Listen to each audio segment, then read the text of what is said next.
नमस्कार, स्वागत है मुख्य समाचार की इस वीडियो में। दोस्तों, अभी आप सभी के लिए बड़ी खबर। जी हां, 1 एकड़ जमीन पर हर किसानों को मिलेगा 10,000 रुपए। बस करना होगा ये काम। जानेंगे पूरी खबर को विस्तार से, सरकार की नई योजना। और अगली बड़ी खबर, क्वारंटीन पूरा कर चुके लोगों को 1250 रुपए की राशन सामग्री देंगी ये राज्य सरकारें। जानेंगे कहां के लोगों को मिलेगा फायदा, तो वीडियो में अंत तक बने रहिएगा। दोस्तों, इसी के साथ योगी सरकार की तैयारियां पुष्ट, यूपी के युवाओं को मिलेगा ढेर सारा रोजगार। और अगली बड़ी खबर, 1 जून से चलने वाली पैसेंजर ट्रेनों की सूची जारी, बुकिंग शुरू। जाने ट्रेनों का रूट, जानेंगे कहां पे चलेंगी ट्रेनें और कहां पे रहेंगी बंद, तो वीडियो में अंत तक बने रहिएगा। दोस्तों, इसी के साथ सरकार की तरफ से किसानों, मजदूरों और श्रमिकों के लिए 2 बड़ी खबरें निकल के आ रही हैं, जिन्हें जानना आप सभी के लिए बेहद जरूरी है। और सरकार के 20 करोड़ रुपए के राहत पैकेज को लेकर एक बड़ी खबर है, जिसे जानना आप सभी को बेहद जरूरी है। तो वीडियो में अंत तक बने रहिए। बस आपसे निवेदन है कि वीडियो को लाइक कीजिए और बस देखते रहिए। प्रधानमंत्री फसल बीमा योजना का लाभ लेने के लिए 15 जुलाई तक करना होगा आवेदन। कैसे करें आवेदन? जी हां, आपको बता दें कि प्रधानमंत्री फसल बीमा योजना अंतर्गत खरीफ वर्ष 2020 में धान फसल के लिए कृषकों को बीमा आवेदन 15 जुलाई तक एवं रबी फसलों जैसे गेहूं, चना एवं सरसों के लिए 15 दिसंबर तक आवेदन लिया जाएगा। उप संचालक कृषि शशांक शिंदे ने बताया कि खरीफ मौसम 2020 के सभी श्रेणी एवं अश्रेणी कृषकों के लिए ऐच्छिक कर दिया गया है। ऐसे में किसान जो प्रधानमंत्री फसल बीमा योजना का लाभ नहीं लेना चाहते हैं, उन्हें असहमति प्रपत्र भरकर समिति को खरीफ फसलों के लिए 15 जुलाई एवं रबी फसलों के लिए 15 दिसंबर से 7 दिवस पूर्व आवेदन प्रस्तुत करना होगा। उन्होंने कहा कि ऐसे श्रेणी कृषक जो बीमा लाभ प्राप्त करने असहमत पत्र नहीं देते हैं, उन्हें अनिवार्य रूप से समिति बैंक में शामिल करते हुए पंजीकृत पर प्रीमियम काट लिया जाएगा।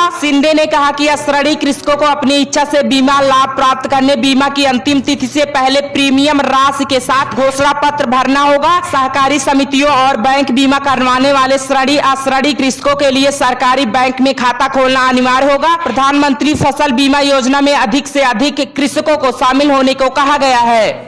क्वारंटीन पूरा कर चुके लोगों को 1250 रुपए की राशन सामग्री देगी सरकार। जाने किसको मिलेगा फायदा? जी हां, आपको बता दें कि उत्तर प्रदेश सरकार ने क्वारंटीन मुक्त लोगों को दी जाने वाली राशन किट खर्च की अधिकतम राशि तय कर दी है। अधिकतम 1250 रुपए किट खर्च किए जा सकेंगे। प्रदेश सरकार कोविड-19 महामारी के दौरान क्वारंटीन किए गए लोगों को घर भेजते समय 15 दिनों के लिए कच्ची खाद्य सामग्री का एक पैकेट उपलब्ध करा रही है। इसमें 10-10 किलोग्राम आटा व चावल, 5 किलोग्राम आलू, 2-2 किलोग्राम भुना चना व अरहर की दाल, 500 ग्राम नमक, 250 ग्राम हल्दी, मिर्च, धनिया तथा 1 लीटर सरसों या रिफाइंड का तेल दिया जाता है। इस किट पर खर्च होने वाली राशि की सीमा तय होने से अलग अलग जिलों में अलग अलग राशि खर्च की जा रही है। कई जिलों में खर्च में काफी अंतर की जानकारी सामने आ रही है। ऐसे में शासन ने कच्ची खाद्य सामग्री की एक किट की अधिकतम सीमा 1250 रुपए तय कर दी है। अपर मुख्य सचिव राजस्व रेणुका कुमार ने बताया कि उत्तम गुणवत्ता की यह सामग्री स्थानीय बाजार मूल्य की न्यूनतम दरों से खरीदी जाएगी। अगली बड़ी खबर, आज 70 ट्रेनों से बिहार आएंगे 1.14 लाख प्रवासी मजदूर। जाने कहां के लोग आने वाले हैं घर। जी हां, आपको बता दें कि लॉकडाउन के दौरान दूसरे राज्यों से आने वाली ट्रेनों की संख्या लगातार बढ़ती ही जा रही है। ट्रेनों की संख्या बढ़ाने को लेकर मुख्यमंत्री नीतीश कुमार ने पदाधिकारियों को विशेष निर्देश दिया था, ताकि जो अधिक से अधिक लोग बिहार आना चाहते हैं वे जल्द से जल्द आ जाएं। इसी क्रम में आज 70 ट्रेनों से 1.14 लाख लोग बिहार आएंगे, जबकि 66 ट्रेनों से 1,07,000 लोग कल आएंगे। सूचना एवं जनसंपर्क विभाग के सचिव अनुपम कुमार ने प्रेस कॉन्फ्रेंस में कहा कि आज आने वाली विशेष ट्रेनों में सबसे अधिक 13 उत्तर प्रदेश से, इसी प्रकार महाराष्ट्र और गुजरात से 8-8, पंजाब से 6, दिल्ली से 5, तमिलनाडु से, हरियाणा से 3-3 ट्रेनें आएंगी। राज्य में अभी तक 8,661 प्रखंड क्वारंटाइन सेंटर बनाए गए हैं, जिनमें 6,40,000 लोग रह रहे हैं। राज्य में 152 आपदा राहत केंद्र चल रहे हैं, जिनमें 70,000 से अधिक लोग रह रहे हैं। उन्होंने कहा कि प्रवासी मजदूरों को रोजगार अधिक से अधिक मिले, इसको लेकर 2 करोड़ 64 लाख मानव दिवस सृजन किए गए हैं। वहीं 8.40 लाख नए राशन कार्ड बनाए गए हैं। 1 जून से चलने वाली पैसेंजर ट्रेनों की सूची जारी, टिकट की बुकिंग शुरू। जाने किस रूट पर चलेंगी ट्रेनें? जी हां, आपको बता दें कि रेलवे ने 1 जून से चलने वाली 100 यात्री ट्रेनों की सूची जारी कर दी है। इनके लिए टिकट की बुकिंग गुरुवार सुबह 10 बजे से शुरू हो गई है। टिकट की बुकिंग केवल IRCTC की वेबसाइट या ऐप से होगी। कोई भी स्टेशन काउंटर नहीं खुलेगा। रेलवे ने यह भी स्पष्ट किया है कि इसमें AC और नॉन AC जनरल की सभी तरह की कोच होंगे। मंगलवार को केवल नॉन AC ट्रेनों को चलाने की बात कही गई थी। रेलवे की ओर से जारी सूचना में तुरंतो, क्रांति, जनसंपर्क, शताब्दी और पूर्वा एक्सप्रेस जैसी ट्रेनों का नाम है। रेलवे ने स्पष्ट किया है कि बिना रिजर्वेशन के यात्रा की अनुमति नहीं होगी। जनरल कोच के लिए भी टिकट बुकिंग किया जाएगा। इसके लिए यात्री को सेकेंड मीटिंग का किराया देना होगा और उसे एक आरक्षित सीट मिलेगी। अन्य सभी श्रेणी में किराया समान ट्रेनों जैसा रहेगा। इन ट्रेनों में अधिकतम 30 दिन आगे तक का टिकट लेने की अनुमति होगी। वेटिंग और RAC का टिकट भी नियम अनुसार मिलेगा। वेटिंग वालों को यात्रा की अनुमति नहीं दी जाएगी। तत्काल एवं प्रीमियम तत्काल बुकिंग की अनुमति नहीं होगी। कर्नाटक में 2 अंतरराज्यीय ट्रेनों के संचालन की अनुमति रेलवे ने दे दी है। ये दोनों स्पेशल ट्रेनें बेंगलुरु, हुबली, बेलगावी और मैसूर बेंगलुरु के बीच चलेंगी। इसके लिए भी IRCTC की वेबसाइट या ऐप से टिकट की बुकिंग होगी। इसका संचालन शुक्रवार से शुरू हो जाएगा। अगली बड़ी खबर, छत्तीसगढ़ में आज से न्याय योजना के तहत 1 एकड़ जमीन पर हर किसान को मिलेगा 10,000 रुपए। जी हां, आपको बता दें कि कोरोना संकट और लॉकडाउन के बीच छत्तीसगढ़ में भूपेश बघेल ने नेतृत्व वाली कांग्रेस सरकार पूर्व प्रधानमंत्री राजीव गांधी की पुण्यतिथि पर गुरुवार को राजीव गांधी किसान न्याय योजना की शुरुआत करेगी। इस योजना के तहत 2019 से खरीफ की धान और मक्का जैसी फसलों पर किसानों को बोनस राशि की जगह सहायता राशि दी जाएगी। अधिकतम 10,000 रुपए प्रति एकड़ की दर से सहायता राशि दी जाएगी। राज्य की कांग्रेस सरकार 5,700 करोड़ रुपए की राशि 4 किस्तों में सीधे किसान के खाते में भेजेगी। कांग्रेस सरकार इस योजना को मील का पत्थर बता रही है। वहीं भाजपा नेता और प्रतिपक्ष के नेता धर्मलाल कौशिक ने किसानों को धान के अंतर्गत राशि को एक मुश्त देने की मांग कही है। राज्य सरकार ने धान की खरीदारी समर्थन मूल्य 1815 और 1855 की दर से की थी, लेकिन किसानों को धान का मूल्य 2500 रुपए प्रति कुंटल देने का वादा किया गया था। सहायता राशि के रूप में किसानों को अंतर की राशि देने का फैसला किया गया है। इस योजना में धान की फसल के लिए 18,34,834 किसानों को प्रथम किस्त के रूप में 15,000 करोड़ रुपए की राशि प्रदान की जाएगी। ऐसे में गन्ना फसल के लिए पेराई साल 2019-20 में सहकारी कारखाना द्वारा क्रय किए गए गन्ने की मात्रा के आधार पर FRP राशि 261 रुपए प्रति क्विंटल और प्रोत्साहन व सहायता राशि 93.75 रुपए प्रति क्विंटल अर्थात अधिकतम 355 रुपए प्रति क्विंटल की दर से भुगतान किया जाएगा। इस तरह छत्तीसगढ़ सरकार ने देश के किसानों को गन्ना की सबसे ज्यादा कीमत देगी। इसके साथ ही छत्तीसगढ़ सरकार ने राज्य के भूमिहीन कृषि मजदूरों को भी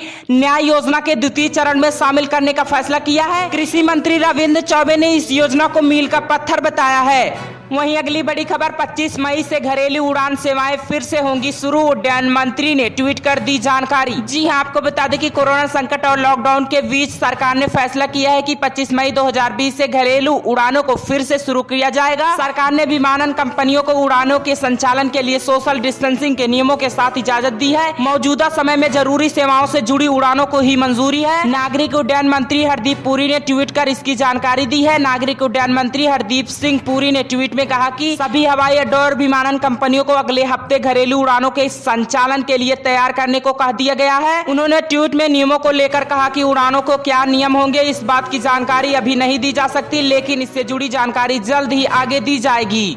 PM किसान स्कीम, ज्यादा किसानों को 6,000 रुपए देने के लिए सरकार ने उठाया बड़ा कदम। जी हां, आपको बता दें कि प्रधानमंत्री किसान सम्मान निधि स्कीम के तहत लाभ पाने वाले किसानों की संख्या 10 करोड़ पहुंचने वाली है। कृषि मंत्रालय की एक रिपोर्ट के मुताबिक बीते 19 मई तक कुल लाभार्थियों की संख्या 9.65 करोड़ हो गई है। हालांकि सरकार ने देश के सभी 14.5 करोड़ किसान परिवारों को खेती किसानी के लिए सालाना 6,000 रुपए देने का ऐलान किया है, लेकिन स्कीम शुरू होने के 17 महीने बाद ही इसका 100% कवरेज नहीं हो सका। सरकार ने तेज किया वेरिफिकेशन। आपको बता दें कि सभी अन्नदाताओं तक स्कीम का लाभ पहुंचे, इसके लिए सरकार ने जिला स्तर पर वेरिफिकेशन की प्रक्रिया तेज कर दी है। आधार, पैन और बैंक अकाउंट नंबर का वेरिफिकेशन न होने के कारण करीब 1.25 करोड़ लोग आवेदन पेंडिंग बताए जाते हैं। कुछ जिले तो ऐसे हैं जहां 1.25 लाख किसान वेरिफिकेशन के लिए भटक रहे हैं। कृषि मंत्रालय के अधिकारियों का कहना है कि यह प्रक्रिया पूरी होने के बाद करीब 11 करोड़ लाभार्थी हो जाएंगे। मालूम हो कि सरकार ने 2018-19 के लिए 75,000 करोड़ रुपए का बजट रखा था, लेकिन लाभार्थियों के अभाव में सिर्फ 54,000 करोड़ ही खर्च हुए। संख्या बढ़ाने के लिए सरकार ने अब किसानों को खुद रजिस्ट्रेशन करने की सुविधा दे दी है। फिर भी उतने लाभार्थी नहीं आए जितने की उम्मीद थी। किसानों की रकम 6,000 से बढ़ाकर 24,000 की जाए। जी हां, आपको बता दें कि किसान शक्ति संघ के अध्यक्ष पुष्पेंद्र सिंह कहते हैं कि जिस वक्त चुनाव रहता है सरकार सारे बैरियर तोड़कर किसानों का रजिस्ट्रेशन शुरू कर देती है, लेकिन चुनाव खत्म होते ही शर्त भी लग जाती है और रजिस्ट्रेशन का काम भी स्लो हो जाता है। मैं चाहता हूं कि किसी गलत आदमी को इस स्कीम का लाभ न मिले, लेकिन जिसका वेरिफिकेशन हो जाए उसे स्कीम की शुरुआत से ही पैसा मिले। इससे जल्द किसानों को लाभ मिल जाए, साथ ही इसकी रकम 6,000 रुपए से बढ़ाकर 24,000 रुपए कर दी जाए।